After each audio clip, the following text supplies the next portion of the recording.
Price God. ஆண்டவரும் இரட்சகருமாகிய இயேசு கிறிஸ்துவின் நாமத்தினாலே யாவருக்கும் உபவாச நாட்களில் நம்மளுடைய விண்ணப்பங்களை வேண்டுதல்களையும் தேவனிடத்தில் தெரியப்படுத்துவோம்.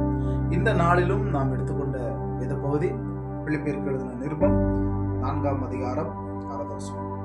நீங்கள் ஒன்றுக்கும் கவலைப்படாமல் எல்லாவற்றையும் குறித்து உங்கள் வேண்டுதல்கள் எல்லாம் ஸ்தோத்திரத்தோடு கூடிய ஜெபத்தினாலும் வேண்டுதல்களின் தேவனுக்கு நீங்கள் ஒன்றுக்கும் கவலைப்படாமல். நம்ம சாதாரண நாட்களில் படுகிற பாடுகள் கவலைகளை காட்டிலும் இந்த உபவாச நாட்களில் நம்மளுக்கு பாடுகளும் உபத்திரவங்களும் பிரச்சனைகளும் கவலைகளும். அதனாலதான் நீங்க சொல்கிறாங்க, நீங்கள் ஒன்றுக்கும் கவலைப்படாமல் விண்ணப்பங்களை ஜெபத்தோடு கூடிய ஸ்தோத்திரத்தினாலும் வேண்டுதலினாலும் தேவனுக்கு தெரியப்படுத்துங்க. எனக்கு கவலையா இருக்குது, கண்ணீரா இருக்குது, கஷ்டமா இருக்குது.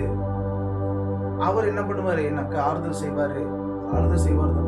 ஆனாலும் நம்ம அந்த விண்ணப்பமாய் செலுத்தும் பொழுது அந்த வேண்டுதலுக்கான பதில் உடனே என்ன பண்ணுவாங்க? அவருடைய சமூகத்துல விண்ணப்பத்துக்கூடிய ஜெபத்தினாலும் ஸ்தோத்திரத்தோடு அவருடைய சமூகத்துல நாம் என்ன பண்ண வேண்டும்? எல்லாவற்றுக்காகவும் நம்ம என்ன பண்ணணும்? ஸ்தோத்திரிக்க வேண்டும். நம்மளுடைய வாழ்க்கையில ஒவ்வொரு நாளும் நாம் ஸ்தோத்திரம் சொல்லும் பொழுது சூழ்நிலைகளை மாற்றும். நம்மளுடைய விண்ணப்பங்களை தேவனிடத்துல செலுத்தும் பொழுது பரலோகத்தில் இருக்கிற பிதா என்ன பண்ணுவாங்க? நம்மளுடைய விண்ணப்பங்களை நாம் அவருக்கு செலுத்துகிறோம்.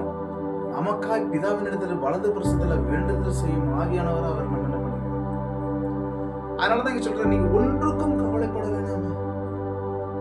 பண பிரச்சனையா, குடும்ப பிரச்சனையா, தேவையா, சபையில பிரச்சனையா, இல்ல சபைகள் தேவைகள் காணப்படுதா, ஊழியத்துல தேவைகள் தான் காணப்படுதா, ஊழியத்துல பிரச்சனைகள் காணப்படுதா, குடும்பத்துல பிரச்சனைகள் காணப்படுதா, ஒன்றுக்கும் கவலைப்படாமல் இந்த உபவாச நாட்களில தேவனுடைய சமூகத்திலே சரி, இல்லை நாம் இருக்கின்ற எந்த இடமாக இருந்தாலும் சரி, சமீபத்துக்கு மாத்திரம் அவர் தேவன், தூர தேசத்துக்கும் அவர் தேவனாயிருக்கிறார்.